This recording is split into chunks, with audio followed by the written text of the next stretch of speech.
Praise the Lord.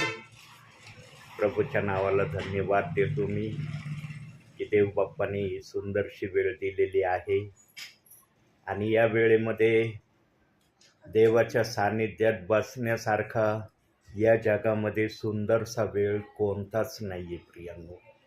कारण देव जरी आम्हाला प्रत्यक्षरित्या दिसत नसला ना प्रियांनो, तरी आमच्या मुखातून निघणाऱ्या शब्दाने आणि त्याच्या उपस्थितीचा ज्या पण ठिकाणी आपण त्याचं नाव घेतो त्याचा अनुभव येतो.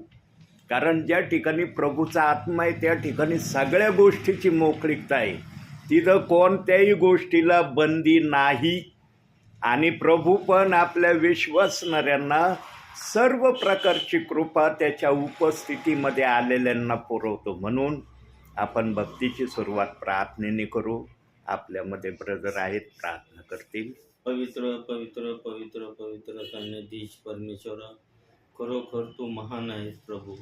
या सायंकाळच्या वेळेस तू आमच्या घरी पगारे पास्टरांना पाठवले, खरोखर तुझे उपकार मानतो प्रभू. हे प्रभू, पगारे पास्टरांचं जाणं येणं सुखाचं ठेव आणि आनंदाचं ठेव. विशेष करून प्रभू माझे प्रियजन आढाव, गायकवाड, क्षेत्रे या सर्व नातेवाईकांना सुखी व आनंदी ठेव आणि गोरगरिबांनाही तू सहाय्य आणि मदत कर. विशेष करून प्रभू या घरातील लहान थोरांवर तुझा भरपूर आणि भरपूर आशीर्वाद पाठव. कारण की भरपूर आणि भरपूर आशीर्वाद पाठव. Amen amen. Praise the lord. आता गा गीतं.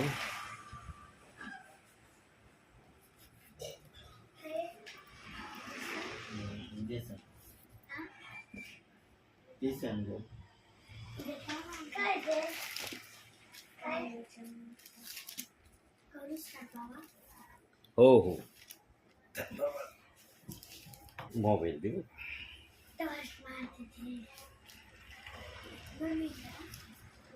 पूर्ण बाप इथपर्यंत संपलं पाहिजे. इकडची लाईट लाव का?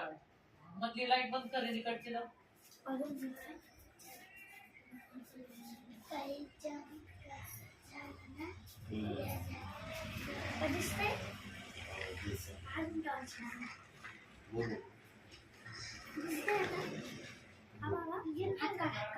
स्टार्ट करू. स्टार्ट. 1 2 3. 1 2 3. काय चमत्कार झाला या जगात, राजा सृष्टीचा जन्माला गवाही. काय चमत्कार झाला या जगात, राजा सृष्टीचा जन्माला गवाही. आनंदे सृष्टी फुलली, जय घोषाने गणगणली. आनंदे सृष्टी फुलली, जय घोषाने गणगणली. किती हर्ष मावेना यांच्या गगनात, राजा सृष्टीचा जन्मला गवाहीत. बेथलेहेमी जाऊया, राजा जगाचा पाहूया. बेथलेहेमी जाऊया, राजा जगाचा पाहूया. हर्ष मागे गगनात, राजा सृष्टीचा जन्मला गवाहीत. सोने रूपे घेऊन या, राजा जगाचा पाहूया. सोने रूपे घेऊन या, राजा जगाचा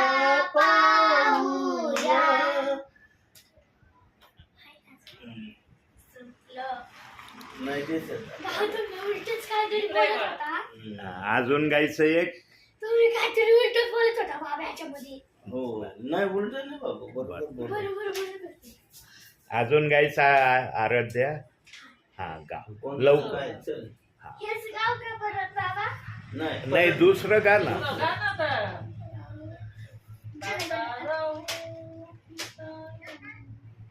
अरे ते काय आहे याच्यात?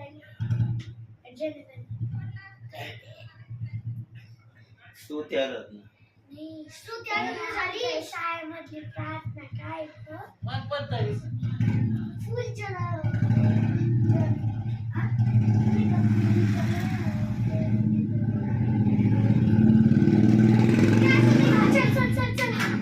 काय आहे? चल. आता खाली बस. नीट बसायचं. हे बाबा. अच्छा, सुट्ट्या. 1 2 3. स्तुति आराधना ऊपर जाती है, आशीष लेकर नीचे आती है। स्तुति आराधना ऊपर जाती है, आशीष लेकर नीचे आती है। प्रभु हमारा कितना महान, देखो हमसे करता है प्यार। प्रभु हमारा कितना महान, देखो हमसे करता है प्यार। Hallelujah, hallelujah, hallelujah. उतर लेकर ऊपर जाती है, आशीष लेकर नीचे आती है। स्तुति आराधना ऊपर जाती है, आशीष लेकर नीचे आती है। प्रभु हमारा कितना महान, देखो हमसे करता है प्यार। Hallelujah, hallelujah. बस बस. अति सुंदर बाळांनो, इतक्या लहान वयामध्ये इतके लहान असताना तुम्ही देव बाप्पाचं गौरव करत आहात. देवबाप तुम्हाला खूप आशीर्वादाने भरणार आहे. येणाऱ्या दिवसामध्ये देवबाप तुमच्याकडून खूप काही त्याचं गौरव करून घेईल. प्रियांनो, आजपासून ख्रिस्ती मनवणाऱ्या सर्व विश्वासणाऱ्यांसाठी, देवाच्या सेवकासाठी एक विशेष असा दिवस आहे. इतका विशेष दिवस आजपासून ख्रिस्ती मनवणाऱ्या प्रियजनांसाठी सुरू झालेला आहे की त्याची परिकल्पना शब्दाने करणं शक्य नाही. प्रियांनो, आम्ही ख्रिस्ताचे आहोत, तर आम्हाला ख्रिस्ताचा आदर करणं हे आमचं सर्वात पहिलं कर्तव्य असणं गरजेचं आहे. जो ख्रिस्तामध्ये राहून ख्रिस्ताचा आदर करत नाही ना, त्याला ख्रिस्ती म्हणण्याचा काही एक अधिकार नाही. तो आपल्या मुखाने किती ख्रिस्ती म्हणण्याचा अधिकार गाजवित असला ना, प्रभू त्याला म्हणतो, हा माझं गौरव न करणारा आहे. प्रियांनो, आत्म्याने आणि खरेपणाने आमच्याकडून त्याची सेवा व्हावी म्हणून त्याने आम्हाला आत्मा दिलेला आहे. आणि ज्याच्यामध्ये देवाचा आत्मा आहे ना, देवाचा आत्मा योग्य ते सांगणारा आहे. देवाचा आत्मा इकडचं तिकडचं पळवाटीचं, भ्रमाचं, चुकीचं काहीही सांगत नाही. देव बाप्पाने आपल्या पवित्र शास्त्रामध्ये त्याचे जेवढे वचन आहेत, एकही वचन चुकीचं नाही, एकही वचन संशयाचं नाही. एकही वचनाच्या विरोधात विश्वासणाऱ्यांनी सेवकांनी काही अपशब्द काढावे, त्याला कोणत्याही उपमेने देव बाप्पाच्या शब्दांना त्यांनी दोष लावावा, असं पवित्र आत्म्याने आपल्या पवित्र शास्त्रामध्ये वचन ठेवलेलं नाही. हा विश्वासणाऱ्यांना वचन समजत नाही हे पवित्र आत्मा मान्य करतो. पवित्र आत्म्याला माहीत आहे की माझे विश्वासणारे माझे काही वचन समजण्यास असमर्थ आहे, परंतु ज्या वचनाला समजण्यासाठी आपण असमर्थ आहोत तिथं देवाच्या वचनाच्या विरोधात काही पण प्रचार करणं ही योग्य नाही. ही मुभा पवित्र आत्मा कोणत्याही सेवकाला विश्वासणाऱ्याला कदापि देत नाही. प्रियांनो, आपण एखादी वस्तू दुकानातून खरेदी करून आणल्यावर त्या वस्तूला आपण पाहिजे त्याप्रमाणे तिचा वापर करतो का नाही? मी येण्या अगोदर टी व्ही चालला होता का नव्हता? आता दुकानातून टी व्ही आणलेला आहे. दुकानदारचा मालक म्हणतो का घरात तुम्ही टी व्ही कसा ठेवलाय, त्याला वापरता का निस्ता ठेवलेला आहे, काय विचारणा करतो का दुकानाचे मालक? कारण ती वस्तू आपल्या मालकीची झालेली आहे, तिचा वापर करणं आपल्या इच्छेवर आहे. दुकानदार मालक त्या वस्तूचा तुम्हाला काही विचारणा करणार नाही. पूर्वी त्यांची होती, परंतु आता तुम्ही खरेदी केल्यावरती तुमच्या मालकीची झालेली आहे. ठीक अशीच गोष्ट प्रभूची आहे. प्रियांनो, प्रभूने पण आम्हाला जर खरेदी केलंय ना तर आमच्यावर प्रभूचा अधिकार आहे. प्रभू आम्हाला ज्या प्रकारे चालवेल, ज्या प्रकारे ठेवील, ज्या प्रकारे त्याची जी पण योजना असेल तो करण्याचा अधिकार त्याला आहे. आम्ही त्याला काही बोलू शकत नाही. सर्वच प्रभूमध्ये होते असं नाही प्रियांनो. काही जण प्रभूमध्ये आलेले आहेत. सर्वच पूर्वीपासून प्रभूमध्ये होते असं नाही. काही जण आहे त्यांची 1 पिढी 2 पिढ्या 3 पिढ्या प्रभूमध्ये गेलेले आहेत, तो भाग वेगळा. परंतु जे पिढ्याना पिढ्या प्रभूमध्ये नसलेले प्रियजन जेव्हा प्रभूकडे आले ना तेव्हा त्यांनी आपला जुना स्वभाव सोडून दिलेला आहे. जुना स्वभाव हा देवाच्या विरोधात वागणारा स्वभाव आहे. तो कधी देवाच्या गोष्टीला मान्यता न देणारा आहे. कुठं ना कुठं तो देवाच्या गोष्टीला दोष लावण्याच्या प्रक्रियेमध्ये स्वतःला उतरवल्याशिवाय राहत नाही. म्हणून आमच्या प्रभूने पण आम्हाला मोलाने खरेदी केलंय असं वचनात 2 ठिकाणी 3 ठिकाणी सांगितलंय. जर प्रभूने आम्हाला मोलाने खरेदी केलंय ना प्रियांनो, तर ज्याने आम्हाला मोलाने खरेदी केलं ना त्याचा सन्मान करणं हे आमचं आद्य कर्तव्य आहे. म्हणून बघा आता संदेशाचं वचन पण आज आपल्यासाठी तेच आलेलं आहे. पाहूया आपण आजचं वचन. गलती करायचं पत्र 2 अध्याय 20 वचन. बघा त्या ठिकाणी काय म्हटलेलं आहे, वाचतो मी तुमच्यासाठी. गलती करायचं पत्र 2 अध्याय 20 वचन.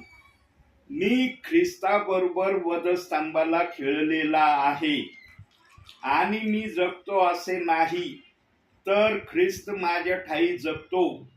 आणि आता देहामध्ये जे माझे जीवित आहे ते विश्वासाने आहे, ज्या देवाच्या पुत्राने मजवर प्रीती केली व मला स्वतःला मजकरिता दिले त्याचवरील विश्वासाने ते आहे.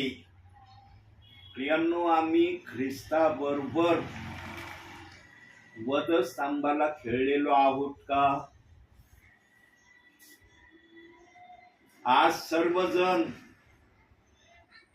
उपासाच्या प्रक्रियेमध्ये बहुसंख्य ख्रिस्ती मनवणारे प्रियजन असतील, पण काही प्रियजन असे आहेत की ते उपासामध्ये आजच्या दिवशी नसतील. सर्वच उपासामध्ये असतील असं नाही, कोणीच उपासामध्ये नाही असं पण नाही. प्रियांनो, देवाचं वचन असं वचन आहे, जेव्हा ते आत्म्याने कळतं ना वचन, तेव्हा आत्मा जे सांगतो ना तेच करावं लागतं. या ठिकाणी आम्हाला आमच्या आझादीने प्रभूच्या नावामध्ये चालण्याचा आम्हाला अधिकार आहे. आम्हाला आझादी देव बाप्पांनी दिलेली आहे, पण मनाची आझादी चालवण्याचा अधिकार देव बाप्पांनी दिलेला नाही. बायबलचा आत्मा कुठंच हे बोलत नाही की तू आपल्या मनाच्या आझादीने सर्व काही कर. म्हणून एदेन बागेमध्ये जो पहिला पुरुष देव बाप्पाने तयार केला होता, त्याला पहिला आदेश दिला होता देव बाप्पाने. त्याला सर्व प्रकारची कृपा त्याच्यामध्ये देव बाप्पाने ठेवली होती, पण एक कृपेने आदामाला लेस प्रभू परमेश्वराने ठेवलं होतं. एक कृपा त्याच्यामध्ये ठेवली नव्हती. कोणती कृपा? एदेन बागेमधील मधलं जे झाड आहे त्या झाडाची कृपा ओळखण्याचं त्याला दान नव्हतं. म्हणून परमेश्वराला बोलावं लागलं, बागेतल्या सर्व झाडांचे फळ तू खा, मधल्या झाडाजवळ जाऊ नको, त्याला शिवू नको, त्याचं फळ खाऊ नको. फळ खाशील तर मरशील. फळ खाल्ल्यावरच आदामामध्ये मरण आलं ना. फळ खाण्या अगोदर मरण होतं का आदामामध्ये? नव्हतं मरण. देव बाप्पाने सर्व कृपेने आदामाला भरलेलं होतं, परंतु बागेमधल्या मधल्या झाडाच्या रहस्याविषयी त्याला आज्ञांनी ठेवलं होतं. म्हणून प्रभूने त्याला सांगितलं होतं या झाडाचं फळ खाऊ नको. पण मनुष्याने ऐकलं नाही. पुढं काय झालं ते सगळं आपल्याला माहित आहे. प्रियांनो, देव बाप्पाने मनुष्याला घडवलं ना, आपल्या योजनेने घडवलंय, आणि आपल्या योजना त्याने मनुष्यांना सांगितल्या आहेत.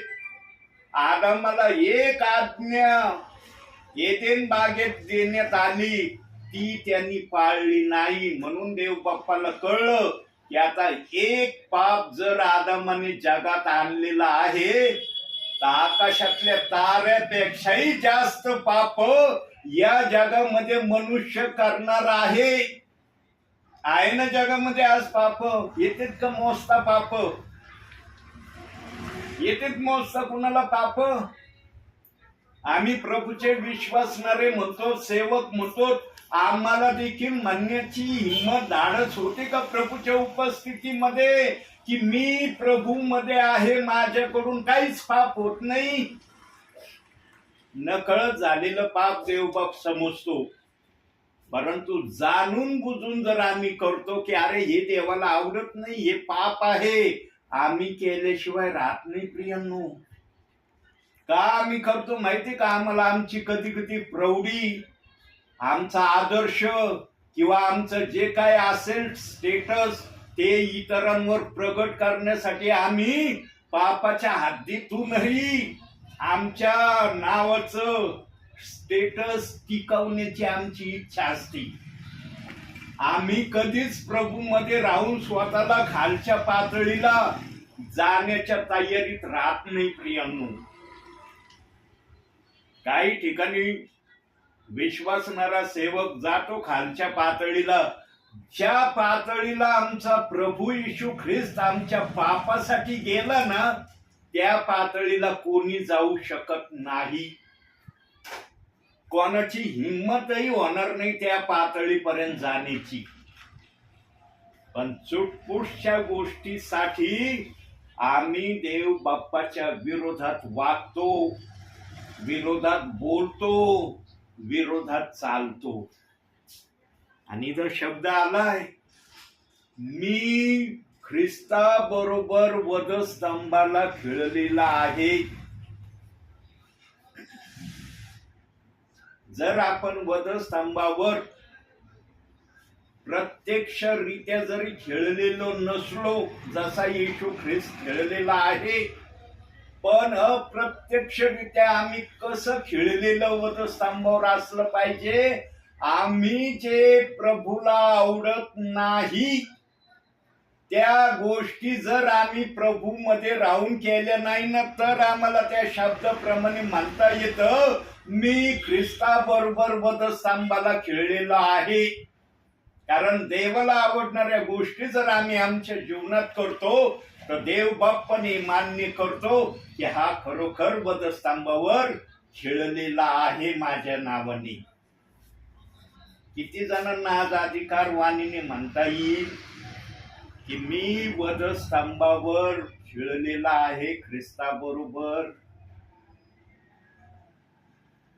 आज तर विश्वासणाऱ्यांना, सेवकांना वचनच समजलेलं नाही, वचनच कळलेलं नाही. कळलं असतं ना, तर त्यांनी देवाला अति उंच स्थानावर घेऊन गेल्याशिवाय राहिले नसते.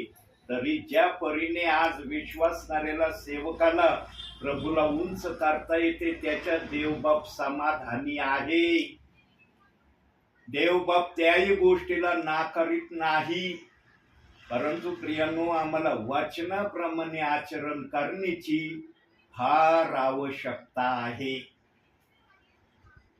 देवाची सर्वात मोठी इच्छा आमच्या प्रती हीच आहे, आम्ही वचनाप्रमाणे आचरण करणारे असलं पाहिजे. हे बोलण्यातून नाही. काही जण बोलण्यातून फार इतके एक्सपर्ट आहेत आणि अशा प्रकारे या शब्दाला सांगण्याचं त्यांच्याजवळ धाडस आहे. पण जेव्हा कृतीमध्ये आम्ही या गोष्टीला पाहतो ना, तेव्हा शून्य नावाची गोष्ट त्यांच्या जीवनातून वचनाप्रमाणे आचरणाविषयी दिसते काही काही ठिकाणी. प्रियांनो, वचनाप्रमाणे आचरण करणारा प्रथम देव बाप्पाचा सन्मान करणारा असतो, नंतर तो बायबलच्या वचनाचा आदर करणारा असतो, आणि नंतर लिहिलेल्या वचनाप्रमाणे चालण्याच्या प्रक्रियेमध्ये तो स्वतःला प्रभू समोर नेहमी सादर करणारा असतो. हे पवित्र शास्त्र जेव्हा आत्म्यातून आम्हाला बोलायला लागतं ना प्रियांनो, म्हणून आज या पवित्र शास्त्राचीच विक्री जगामध्ये नंबर 1 वर आहे. जगामध्ये सर्वात जास्त विक्री कोणत्या पुस्तकाची आजही होत आहे? बायबलची होत आहे. या पुस्तकाला देव बाप्पाने आजपर्यंत टॉप लेवलवर ठेवलेला आहे. पण देव बाप्पाने आपल्या वचनात सांगितलेलं पण आहे. देव बाप्पाने जर याला टॉप लेवलवर ठेवलेलं आहे, तर या बायबलचं काय होणार आहे शेवटच्या काळी ते पण बायबल मध्ये पवित्र आत्म्याने सांगून ठेवलंय. आमोसाचं पुस्तक 8वा अध्याय आणि 11व्या वचनात स्वतः प्रभू परमेश्वर म्हणतो, अन्नाचा नव्हे, पाण्याचा नव्हे, तर देवाच्या वचनाचा दुष्काळ पडणार आहे. पडलाय का दुष्काळ आतापर्यंत वचनाचा? दिसतोय का? तुम्ही म्हणू शकता का आज माझ्या जवळ पवित्र शास्त्र नाही? येतंय का म्हणता आजच्या समयात? आजपर्यंत आमच्या जवळ पवित्र शास्त्र आहे, आम्ही त्याचा वापर करतो. पण देवाने भविष्यवाणी केलेली आहे, ती आत्म्याची भविष्यवाणी आहे, आणि जी आत्म्याची भविष्यवाणी आहे ती पूर्ण होणार आहे. पण त्या भविष्यवाणीला पूर्ण होत असताना किंवा ती भविष्यवाणी पूर्णतेत येत असताना त्याने ख्रिस्ती म्हणवणाऱ्या विश्वासणाऱ्यांचा बचाव करण्याचं पण ठरवलेलं आहे. दुष्काळ जर वचनाचा पाडणार आहे तर देवाने आम्हाला टाकून दिलेलं नाही त्या समयासाठी. त्या समयाला लागण्यापूर्वीच त्याने आमची व्यवस्था योग्य ठिकाणी करून ठेवली. आणि ज्याच्याजवळ आत्मा आहे ना त्यालाच कळन की अरे देवाने खरोखर वचनाचा दुष्काळ पाडण्या अगोदर आमची व्यवस्था कशी करून ठेवलेली आहे. पण मी त्या व्यवस्थेमध्ये जाणार आहे का? आम्ही जर त्या व्यवस्थेमध्ये जाणारे असलो तर आमच्यासाठी ती व्यवस्था आहे. आम्ही जर त्या व्यवस्थेमध्ये जाणारे नसलो प्रियांनो तर ती व्यवस्था आमच्यासाठी काही उपयोगाची नाही. पवित्र आत्मा घाबरत घाबरत बोलत नाही. पवित्र आत्मा पळवाटीचं सांगत नाही. पवित्र आत्मा सरळ बोलणारा आहे. सरळ. जो सरळ आहे त्याला सरळ समजन. जो वाकडा तिकडा आहे त्याला ती सरळ भाषा कळणार नाही. मग त्या भाषेचा तो विपरीत अर्थ घेईल आणि म्हणून दुसऱ्यानं यांना देव बाप दाखवतो का? यांच्याच मुखातून देव बाप बोलतो का? आमच्या मुखातून बोलत नाही का? यांनो ईर्ष्या कधी करू नये कोणाची. ज्याने जसं जमा केलंय ना प्रभूच्या उपस्थितीमध्ये देव बाप त्याला तसंच देणार आहे. कुणी जर अधिक जमा केलंय त्याला अधिकच मिळणार आहे. ज्याने कमी जमा केलंय त्याला कमीच मिळणार आहे. आणि कुणी काही केलंच नसलं त्याच्याजवळ काहीच नसणार आहे. बायबलमध्ये सांगून ठेवलंय पवित्र आत्मेने आम्हाला जमा करण्याचा फुल अधिकार दिलाय देव बाप्पाने.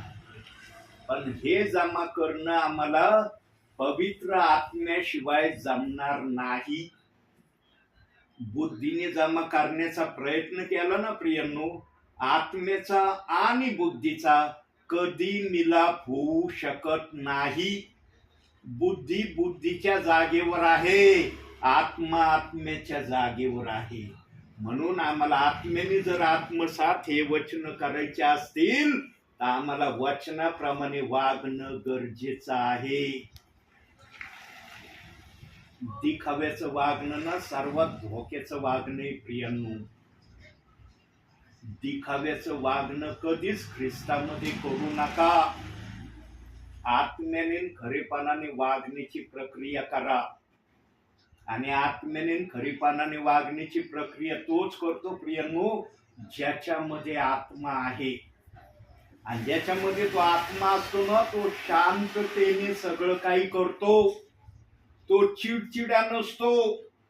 तो कोणाला दोष लावणारा नसतो. तो कोणाच्या विरोधात वागणारा नसतो. तो फक्त प्रभूच्या आज्ञेने चालणारा असतो. आज किती जण प्रभूच्या आज्ञेने चाललेत?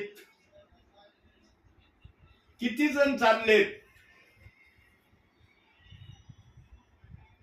प्रियांनो बायबलमध्ये स्वतः येशू ख्रिस्त बोललेला नाही. सैतानाने येशू ख्रिस्ताला अरण्यात नेलं आत्म्याने आणि 40 दिवस 40 रात्र त्याला उपाशी ठेवलं. उपाशी काय केलं? उपाशी ठेवलं येशू ख्रिस्ताला 40 दिवस 40 रात्र. एक थेंब पाण्याचा येशू ख्रिस्ताला 40 दिवस 40 रात्र सैतानाने दिला नाही. आणि तसं वचन बायबलमध्ये आहे. तसा पुरावा बायबलमध्ये देवबापाने आमच्या माहितीसाठी दिलेला आहे. पण हा पुरावा ज्यांना समजून त्यालाच कळन. ज्याला समजलं नाही ना तो आजही म्हणतो येशू ख्रिस्ताने 40 दिवसाचे उपास केले मी पण उपास करतो. येशू ख्रिस्ताने 40 दिवसाचे उपास केले नाही. बायबलचा आत्मा कुठंच सांगत नाही की येशू ख्रिस्ताने 40 दिवसाचे उपास केले. बायबलचा आत्मा हे सांगतो अरण्यामध्ये सैतानाने येशू ख्रिस्ताला 40 दिवस 40 रात्र उपाशी ठेवलं. बायबल आम्ही आत्म्याने खरेपणाने जर वाचलं ना प्रियांनो, तर आम्हाला बायबल समजेल की बायबल मध्ये काय लिहिलेलं आहे. हा तुम्ही जर येशू ख्रिस्त 40 दिवस उपाशी राहिला, येशू ख्रिस्त उपाशी राहिला सैतानाच्या हातून, या गोष्टीला जर चला आमचा येशू ख्रिस्त 40 दिवस 40 रात्र उपाशी राहिला, मी त्याचा गौरव उपास धरून करीन, या प्रक्रियेमध्ये देवबाप आज जे काही उपास स्टार्ट झालेत ना, त्याला देवबाप या प्रक्रियेमध्ये गणतोय, म्हणून उपास तुमचे मान्य होतात. जो जसा पण उपास धरतोय ना देवबापाला, तो मान्य होतोय. कारण देवबाप काय बघतोय, याने आपला जीव माझ्या नावाने ताळलाय ना, फक्त त्या जीवामध्ये त्या आत्म्यामध्ये माझं ताळणं उपास धरणं आहे.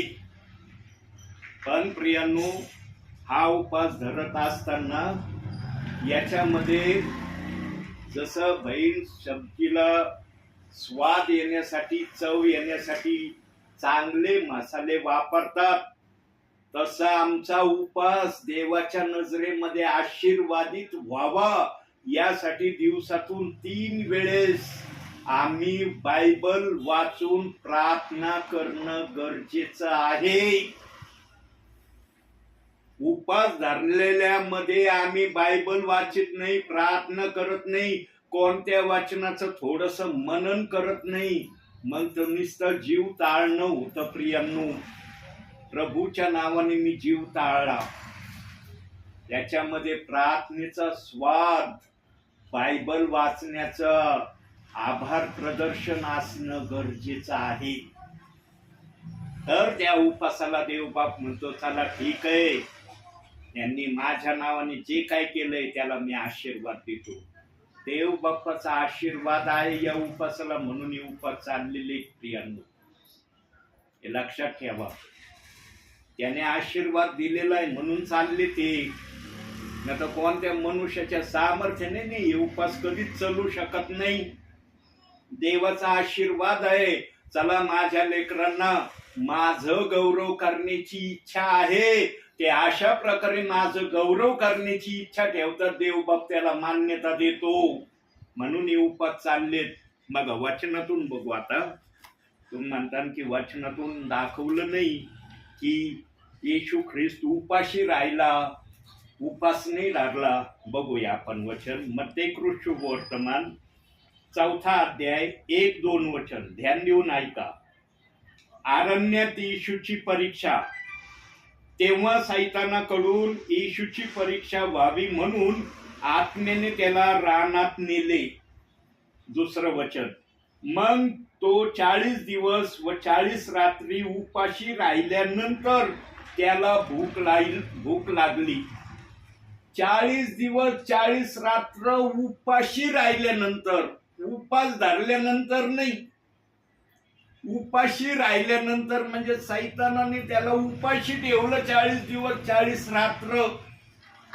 येशू ख्रिस्तानी उपास धरले नाही प्रियांनो. बायबलचा आत्मा कुठंच बोलत नाही ही भाषा की येशू ख्रिस्तानी 40 दिवस उपास धरले. त्याला उपाशी ठेवण्यात आलं. का ठेवण्यात आलं? एदेन बागेमध्ये जे आज्ञाभंगाचं पाप आदामाने केलं होतं, त्या पापाचा भार येशू ख्रिस्ताला उतरवायचा होता. आणि त्या अधिकारामध्ये सैतान होता. मी पाप आणणार आहे, या पापाला कोण घालवू शकतं?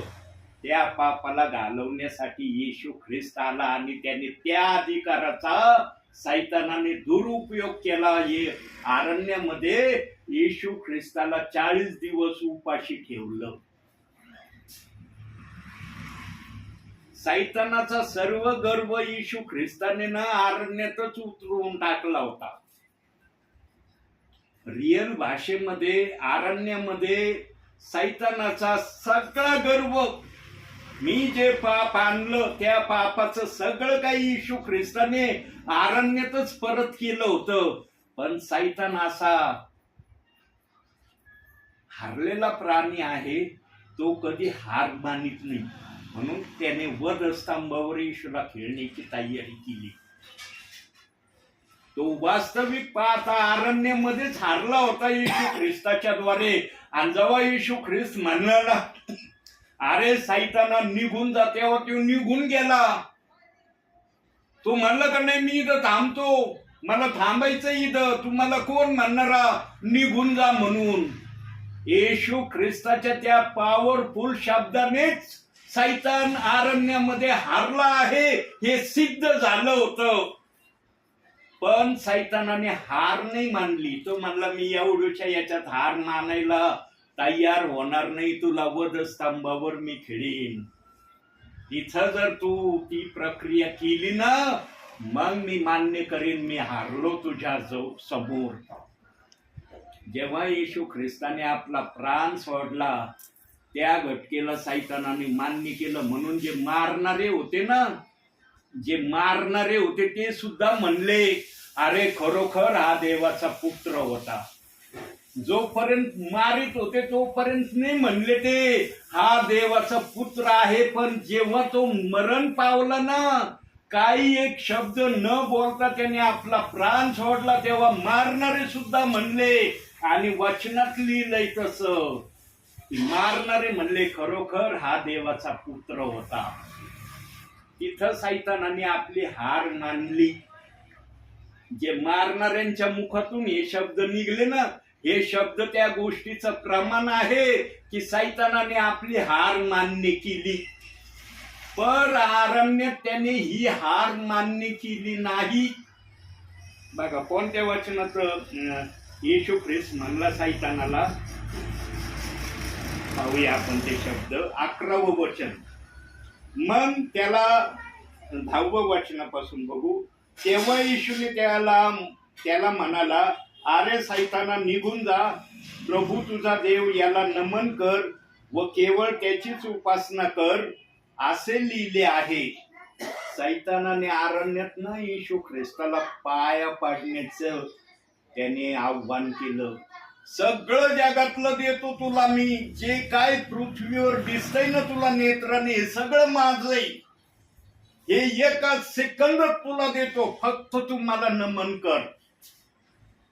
येशू ख्रिस्ताने नमन केलं नाही, त्याला उत्तर दिलं. देवाशिवाय कुणाला नमन करण्याचा अधिकार कुणालाच नाहीये. मी देवासमोरच स्वतःला नमन करण्याच्या प्रक्रियेत आहे. आणि देव बाप्पाने ज्या पित्याने येशू ख्रिस्ताला पाठवलं होतं ना, त्या पित्याचा सन्मान करणारा आमचा येशू ख्रिस्त होता. म्हणून तो नेहमी म्हणायचा मी पित्याच्या नावाने आलेलो आहे आणि पिता मला जे सांगतो तेच मी करतो. येशू ख्रिस्ताने आपल्या मनाने कधीच काही केलं नाही प्रियांनो. त्याला कधीच आपल्या मनाने काही करण्याचा इच्छा झाली नाही, अधिकार त्याला वाटला नाही की मी मनाने काही करील म्हणून. प्रियांनो, येशू ख्रिस्ताने ज्या प्रक्रिया केल्या, ज्या गोष्टी येशू ख्रिस्ताने आमच्यासाठी बायबलमध्ये केल्या, आज आम्ही प्रभूमध्ये राहत असताना किती त्या गोष्टी करतो. येतंय म्हणता आम्हाला की आम्ही येशू ख्रिस्तासारख्या गोष्टी करतो. प्रियांनो, म्हणून वचन आलंय मी ख्रिस्ताबरोबर खेळलेला आहे. आज का तुम्ही खेळलेले? खेळलेले आहात प्रभू बरोबर जर तुम्ही खेळलेले असते तर तुम्ही बायबलच्या वाचनाला दोष लावला असता का? वचनाविरुद्ध बोलले असते का? ओनली जीसस आणि खोटा संदेश नरकात जाणारा हे शब्द तुम्ही आपल्या मुखात राहू दिले असते का? प्रेषितांची कृत्य 2 अध्याय 38व्या वचनाला इतक्या भयानक शब्दांनी तुम्ही त्या वचनाच्या विरोधात बोलायला तुम्हाला भीती वाटत नाही? काही जणांना वाटतं की प्रेषित 2:38 वचन मानणाऱ्यांचं वेगळं सेवा आहे आणि मत्ते 28:19 वचनाची सेवा करणाऱ्यांची सेवा वेगळी, म्हणून 2 फेत नावाने त्यांनी त्या गोष्टीला प्रचलित केलंय. 2 फेत, जर 2 फेत तुम्ही आणले तर मग 2 इशू पण यायला पाहिजे ना. 2 इशू नाही म्हणत, इशू एकच म्हणते, पण फेत 2 म्हणते. प्रियांनो, जो इशू तुमच्या हृदयात आहे ना, तोच इशू प्रेषित 2:38 वचन मानणाऱ्याच्या हृदयात आहे. वेगळा इशू नाही, इकडे वेगळा आणि इकडे वेगळा. ते वचन तुम्हाला समजत नाही म्हणून तुम्ही त्या वचनाची निंदा अस्तित्वात यावी म्हणून काही शब्दांना घेऊन चाललात. पण न्यायाच्या दिवशी प्रत्येक शब्दाचा हिशोब देवबाप घेणार आहे. एकाला सोडणार नाही. एकावर ही दयामया स्वर्गामध्ये केली जाणार नाही. इथं दया करतोय प्रभू, इथं करुणा करतोय, इथं कृपा करतोय, ते वरती होणार नाही. तुम्हाला वाटतं इथलं जीवन वरचं असन, वरचं जीवन प्रभूच्या इच्छेचं जीवन आहे. इथलं जीवन आमच्या इच्छेचं आहे. आज बघा त्या वचनाच्या विरोधात काय काय शब्द बोलतात, सेवक बोलतात, विश्वासणारे बोलतात, तरी प्रभू गपचूप ऐकून घेतोय. प्रभू काय नाही करत, का करत नाही? कारण प्रभूला माहितीये यांचा समय चाललाय हा. पण जे या समयामध्ये प्रभूच्या वचनाला धरून सुधारतील ना, ते देवाच्या नजरेमध्ये आशीर्वादित प्रियजन असतील. आशीर्वाद ना मुखाने नाही, कृतीने आले पाहिजे. मुखाने आशीर्वाद म्हणणं फार चुकीचं आहे. कृतीने काय आशीर्वाद आले तुमच्या जवळ? काय आलेत आशीर्वाद?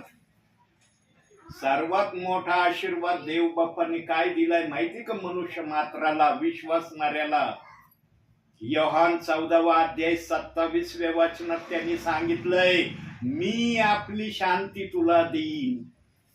ज्याला प्रभूची शांती मिळाली ना, तोच आशीर्वादित आहे. मग तो गरिबीत असो, त्रासात असो, छेळेत असो, निंदेत असो, अपमानात असो, अन्य कशात असो, पण त्याच्या जवळ प्रभूची शांती आहे म्हणून तो प्रभूमध्ये शांतीने जगतोय. प्रियांनो, आहेत असे काही प्रियजन, असे काही परिवार आजच्या समयाला आहेत, आजच्या समयाला आहेत.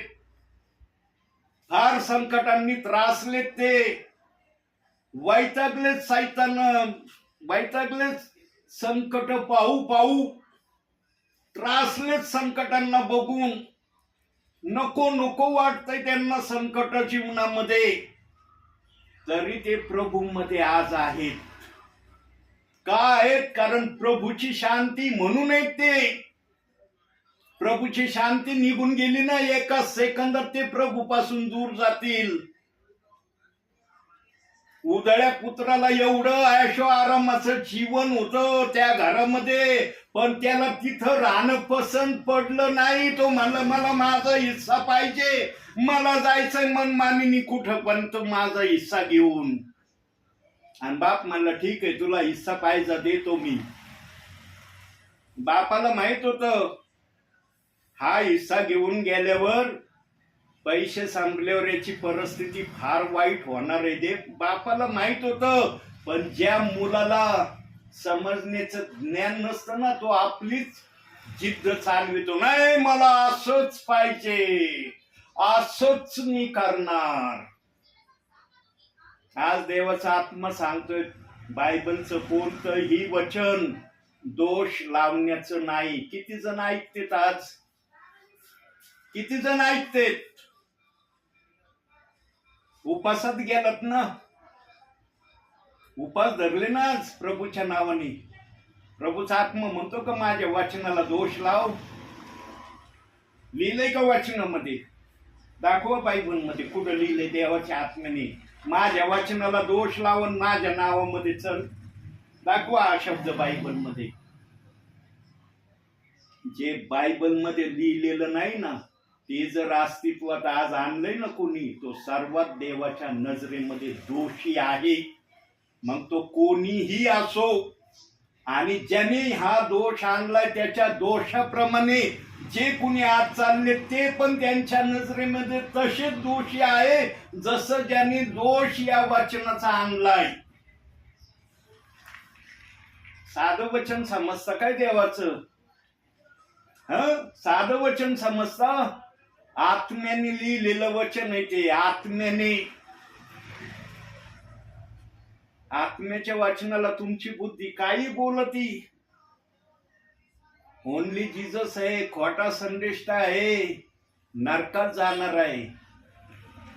प्रभूने येऊन कानात सांगितलंय का तुमच्या असं की हे वचन पाळणारा, हे वचनाप्रमाणे सेवा करणारा असा आहे? कुणाच्या कानात सांगितलंय प्रभूंनी? एकाच्या कानात सांगितलेलं नाही.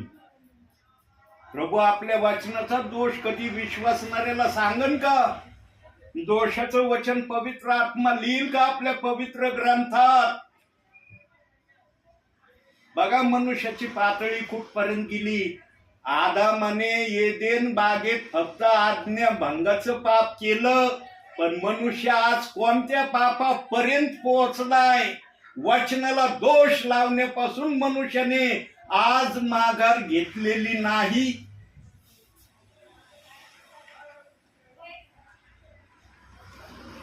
देवाचा सन्मान करायचा ना, पूर्ण केला पाहिजे, अपुरा करू नका. ज्या सन्मानाने देवबाप सन्मानित होत नाही ना, विचार करा देवबाप सन्मानित का होत नाही.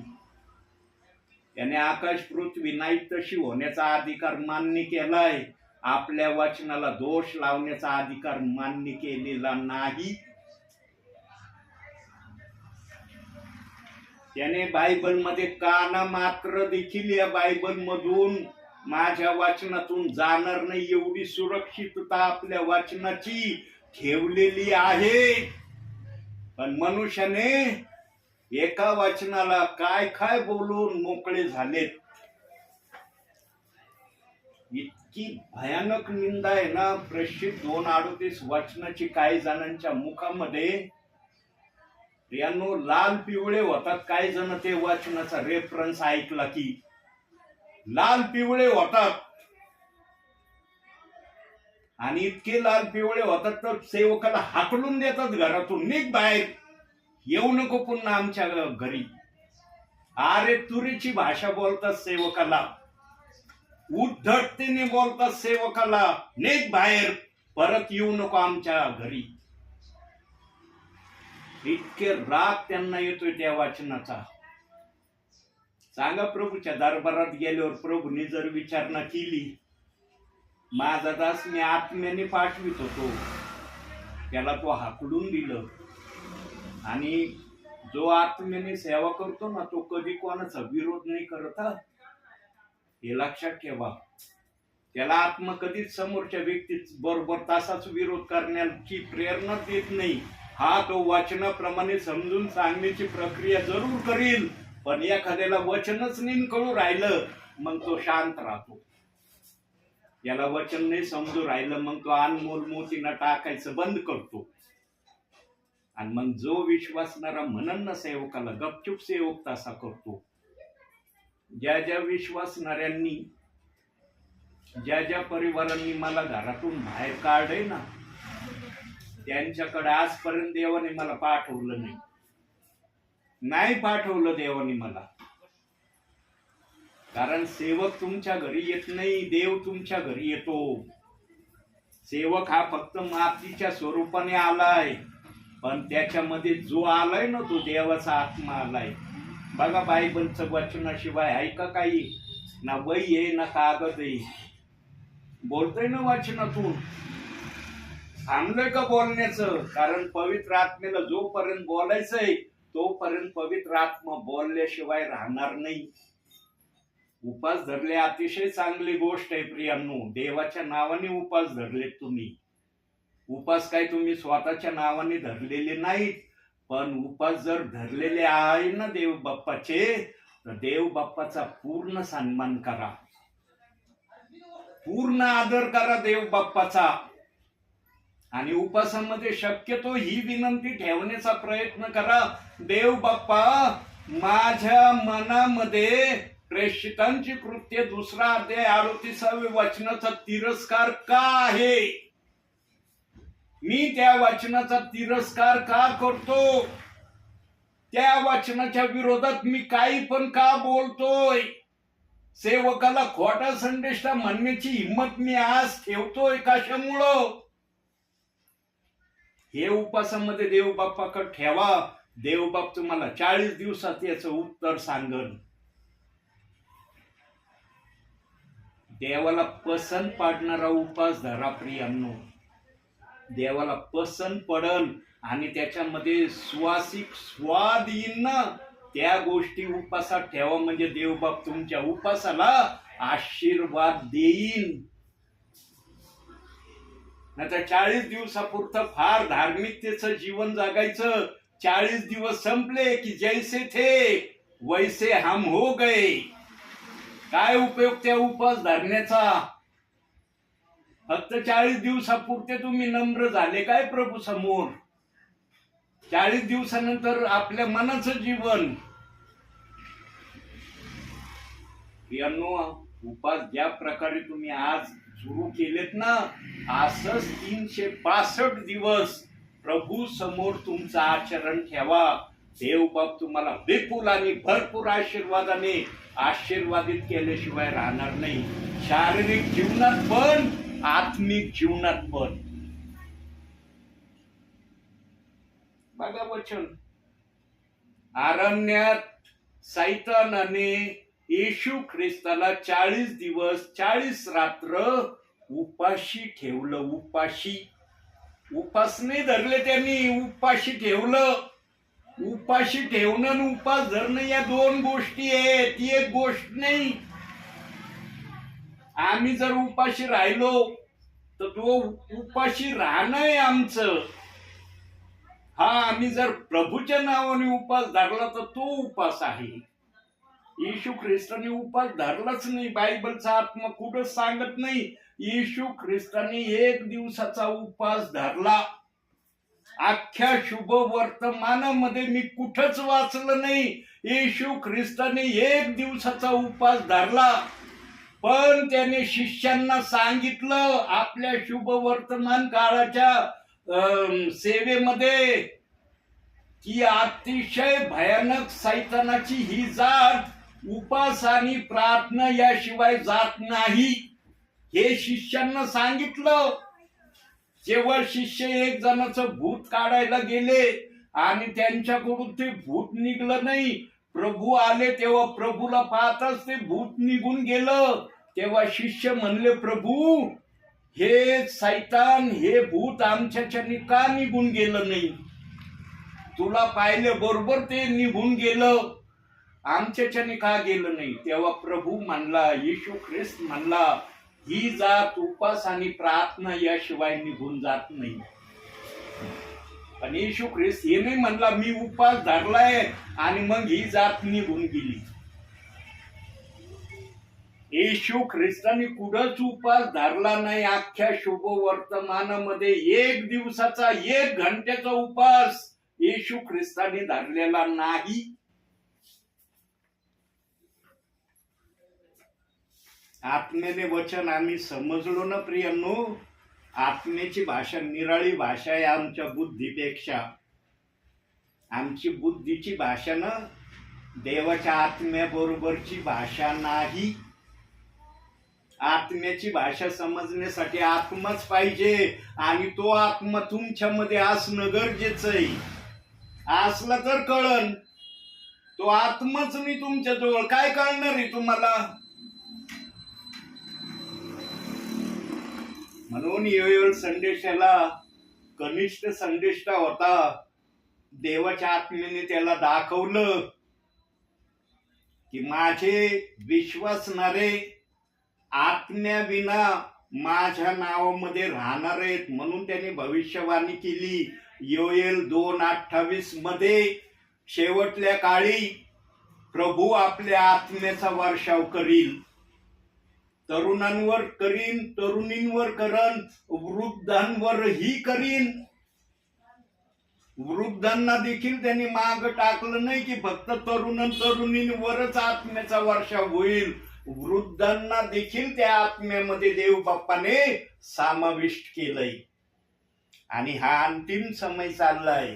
या अंतिम समयामध्ये जो कोणी आत्म्याला आपल्या जीवनामध्ये येण्याची विनंती करीन ना, आत्मा हा विचार नाही करणार आहे किती पाप केलंय, किती वर्षापासून पाप करतोय, किती वर्षापासून माझ्या सांगण्याच्या विरोधात चालतोय, किती वर्षापासून वचनाला दोष लावण्याच्या प्रक्रियेमध्ये ह्यो चालत आलेला आहे. कशाचाही आत्मा विचार करणार नाही. त्याने विश्वासाने योएल संदेश त्याने ज्या आत्म्याला येण्याची विनंती प्रभूकडे केली आणि जो आत्मा प्रभू पाठवणार आहे तोच आत्मा त्या विश्वासणाऱ्याला मिळल. ज्यांना वाटतं माझ्याजवळ पवित्र आत्मा नाही, ज्याच्याजवळ पवित्र आत्मा असतो ना त्याचं वागणंच वेगळं असतं प्रियांनो. तो वेगळंच वागतो. तो फक्त देवाच्या नियंत्रणामध्ये राहतो. देवाच्या नियंत्रणाच्या बाहेर तो जात नाही. आणि देव पण म्हणतो अरे हा माझ्या नियंत्रणामध्येच आहे. आणि त्यालाच देव बाप आशीर्वाद देत राहतो.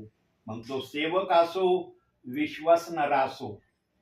पण ज्याच्या जवळ पवित्र आत्मा नसतो ना त्याचं ताबडतोब पितळ उघड झाल्याशिवाय राहत नाही. आणि कळतं ते पितळ उघड झालेलं. पवित्र आत्मेची भाषाच निराळी प्रियांनो, फार निराळी भाषा आहे पवित्र आत्मेची.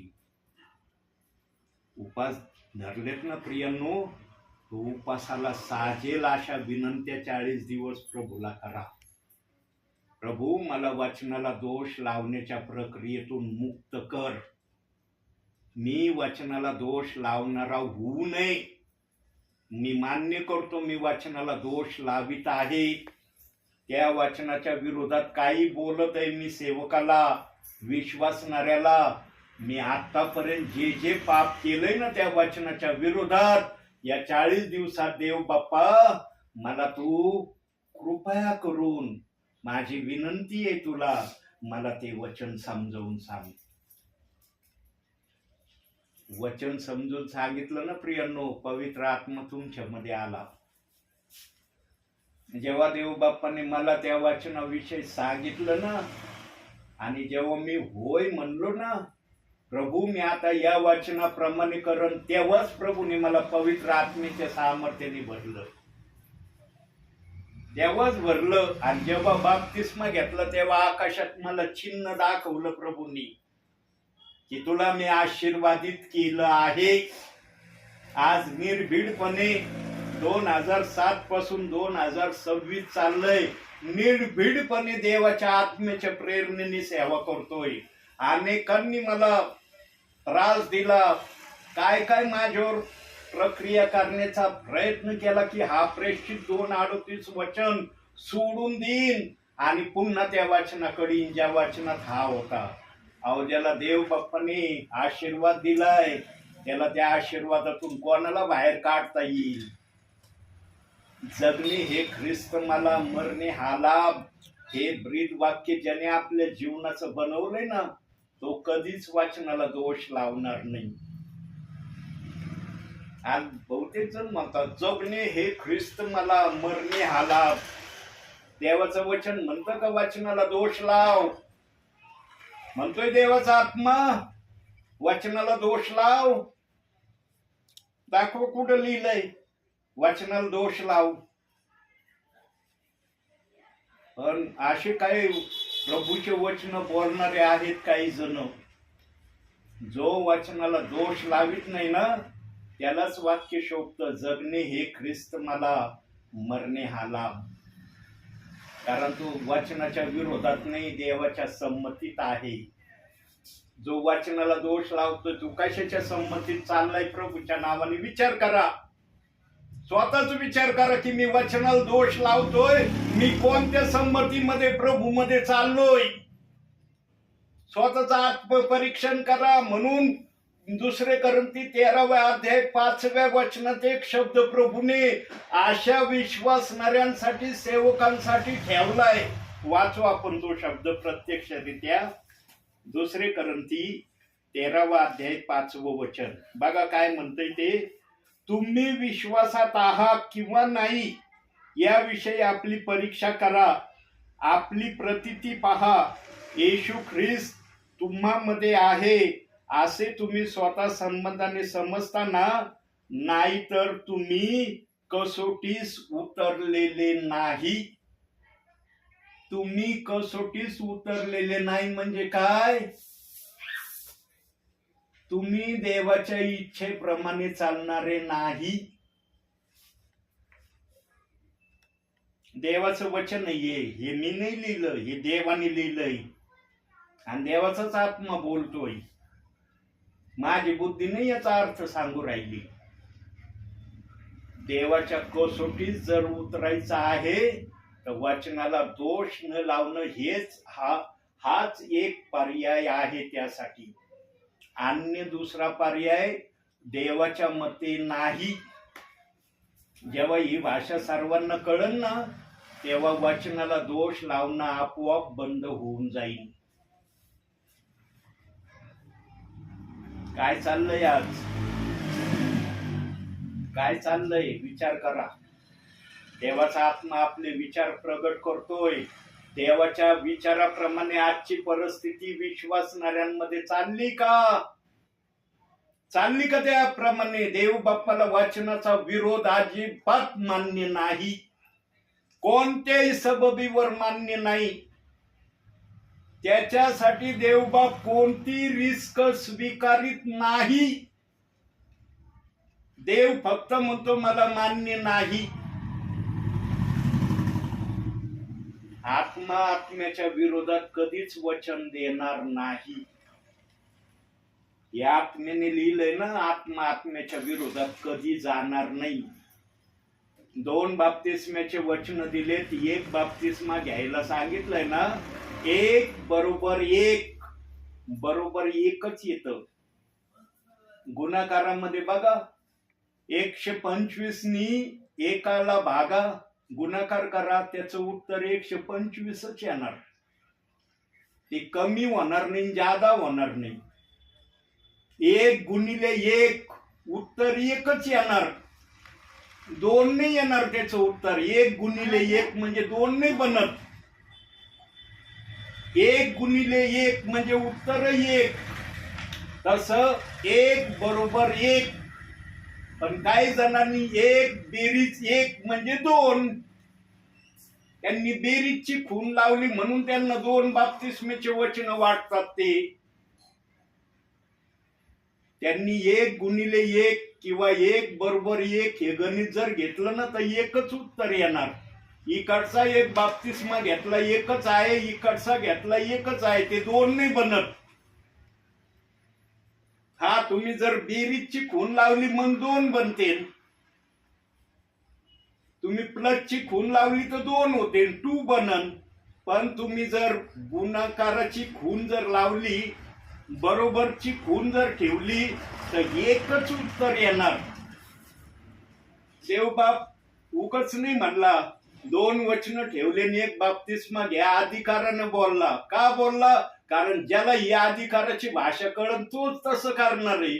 ज्याला या अधिकाराची भाषा कळणार नाही तो आज गोंधळात सापडलाय. 2 बाप्तिस्मे मी कधीच घेणार नाही, मला मरण आलं पत्करून, पण मी 2 बाप्तिस्मे घेणार नाही. देवाने 2 बाप्तिस्मे घ्यायलाच सांगितले नाही. तुम्ही काय घेण्याची प्रक्रिया देव बाप्पाला दाखवता? देवानेच 2 बाप्तिस्मे पाठविता.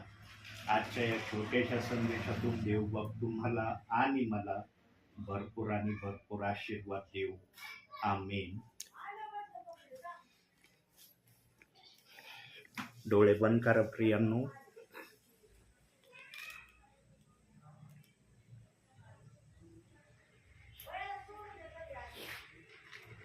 काही सेकंद आपण शांत राहू, आपल्या मनाला स्थिर करू, आपल्या अंतःकरणाला स्थिर करू, मग आपण प्रार्थनेत जाऊ.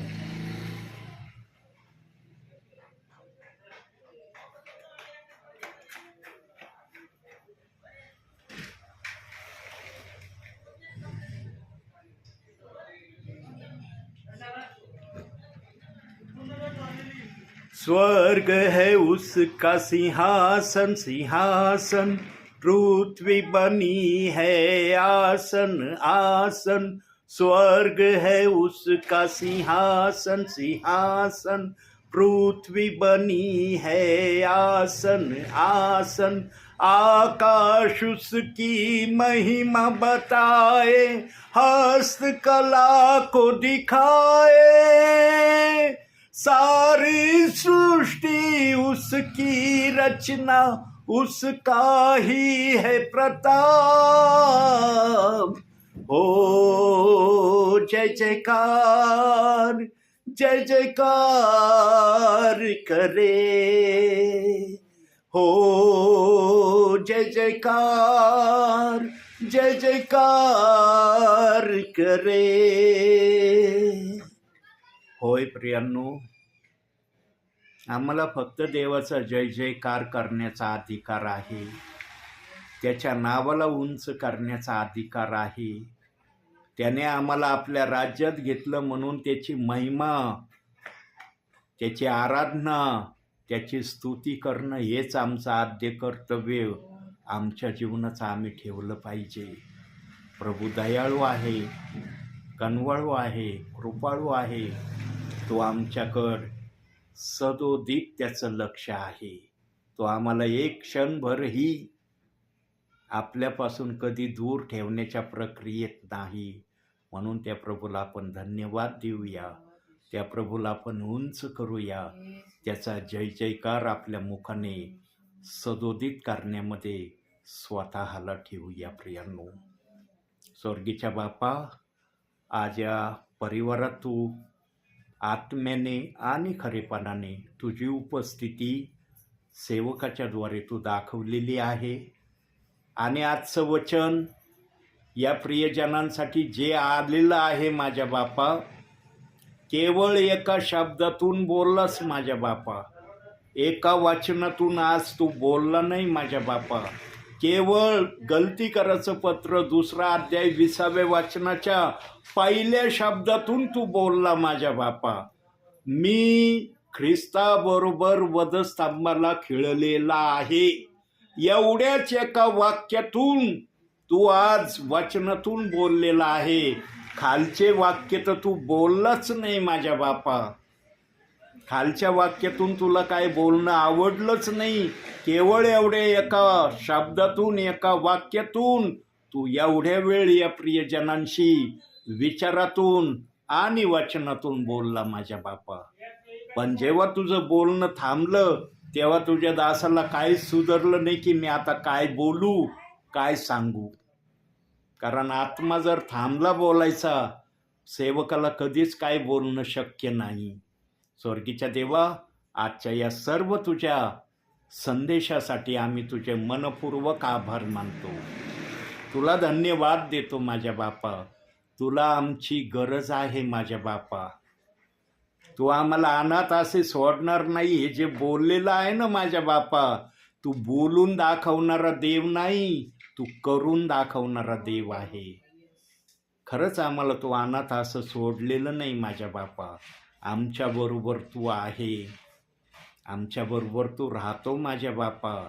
आमचा तू सन्मान करतो माझ्या बापा. आम्ही तुला धन्यवाद देतो, तुझे आभार मानतो तुझ्या या कृत्यासाठी माझ्या बापा. आज या पाचरणे परिवाराची तू भेट घेतलेली आहे. या परिवाराशी तू आज वचनातून आणि विचारातून बोललेला आहे. यासाठी मी तुझ्या आभाराने उपकार मानतो माझ्या बापा. स्वर्गीच्या देवा, यांना जे आशीर्वाद हवे आहेत, ज्या आशीर्वादाची यांना आवश्यकता आहे, जे मला कळत नाही, जे तुला कळतंय माझ्या बापा, यांच्या मनातली हर एक इच्छा नासुरी येशू ख्रिस्ताच्या नावाने तू पूर्ण कर. ती शारीरिक असो, आत्मिक असो, दोही इच्छा त्यांच्या तू पूर्ण कर माझ्या बापा. प्रभू, हे प्रियजन फार आशेने तुझ्याकडे पाहत आहेत. फार आशा यांनी तुझ्याकडे लावली माझ्या बापा. आणि माझा विश्वास आहे माझ्या बापा, तू यांना कदापिही निराश करणार नाही. यांची हर एक इच्छा तू पूर्ण करशील असा मी विश्वास ठेवतो माझ्या बापा. या परिवारातले सर्व लहान थोर प्रियजन तुझ्या कृपेच्या हातात देतो माझ्या बापा. ज्याला त्याला आपापल्या परिमाणाप्रमाणे तू आशीर्वाद दे माझ्या बापा. सर्वांबरोबर तू राहा, सर्वांबरोबर तू आहे असा प्रत्येकाला विश्वास त्यांच्या हृदयात ठेव. हीच माझी तुला विनंती आहे माझ्या बापा. प्रभूची शांती या जागेत राहो. या घरातल्या तेला मिठा पिठाला आणि सर्व वस्तूंना तू आशीर्वाद दे माझ्या बापा. या घराच्या सभोवती तुझे दूत यांच्या रक्षणासाठी सदैव तू उभे कर, अशीही मी तुला प्रार्थना करतो. स्वर्गीच्या देवा, आजच्या आलेल्या तुझ्या सर्व वचनासाठी, विचारासाठी तुझा दास तुला धन्यवाद देतो. तुझं गौरव करतो, तुझा आदर करतो, तुझा सन्मान मी करतो माझ्या बापा. तुझ्या दासावर तुझी कृपा जोपर्यंत आहे तोपर्यंत सेवा आहे माझ्या बापा. जेव्हा तुझी कृपा या दासावरून निघून जाईल तेव्हा या दासाला तुझ्या नावाने काहीच करता येणार नाही. संदेश देत असताना तू थांबला माझ्या बापा. मला काहीच बोलता आलं नाही पुढचं, की मी काय बोलू, कसं बोलू, कुठून बोलू, कशाविषयी बोलू. पवित्र आत्मा सर्व काही करू शकतो हे आज नव्याने मला पुन्हा एकदा तू दाखवून दिलं माझ्या बापा. यासाठी मी तुझे आभार मानतो. या प्रियजनांना आशीर्वादानं भर माझ्या बापा. येणाऱ्या दिवसामध्ये काहीतरी असं कर माझ्या बापा या प्रियजनांसाठी की हे प्रियजन आनंदी होतील, उत्साही होतील, जल्लोषात येतील आणि तुझं गौरव आत्म्याने आणि खरेपणाने यांच्याकडून होईल. आजही ते आत्म्याने खरेपणानेच तुझं गौरव करत आहेत माझ्या बापा. पण आजही त्यांच्या मनामध्ये काही ना काही इच्छा त्यांनी आपल्या मनात जपून ठेवल्या, ज्या इच्छा आजपर्यंत कदाचित त्यांच्या पूर्ण झालेल्या नसतील. प्रभू, हर एक इच्छा यांची पूर्ण कर. तुझ्या दासाला जर या ठिकाणी तू पाठवतोस ना, यांची हर एक इच्छा पूर्ण कर. यांना खरं आनंदी कर माझ्या बापा. तुझ्याकडून मिळालेल्या आनंदाने आनंदी कर. फार कळवळ्याच्या वाणीने मी माझ्या बापा या प्रियजनांसाठी मागतोय. मी माझ्यासाठी काही मागत नाही माझ्या बापा. या प्रियजनांना आनंदी कर, उत्साही कर, आशीर्वादित कर. तू करशील माझा पूर्ण विश्वास आहे. मान सन्मान गौरव सर्व माझ्या बापा मी तुला देतो. धन्यता आणणारा प्रभू येशू ख्रिस्त याच्या प्रिय आणि गोड नावानं मागतो म्हणून तो ऐक माझ्या बापा. आमेन. हे आमच्या स्वर्गातील बापा, तुझे नाव पवित्र मानले जाऊ. तुझे राज्य येऊ.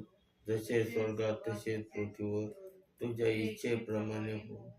आमची रोजची भाकर आज आम्हाला दे. आणि जसे आमचे कृष्ण सोडलेले आहे तसे तो आमचे कृष्ण आम्हाला सोड. तर आम्हाला परीक्षेत आणू नकोस, तर आम्हाला वाईटापासून सोडव. कारण की राज्य, सामर्थ्य आणि गौरव ही सर्व काळ तुझीच आहे. आमेन. आमेन. प्रभू येशू रक्त की जय. प्रभू येशू रक्त की जय. प्रभू येशू रक्ताचा जय जयकार असो. आमेन. धन्य येशू नाम, धन्य येशू नाम, धन्य येशू नाम सर्व काळ. धन्य येशू नाम, धन्य येशू नाम, धन्य येशू नाम सर्व काळ.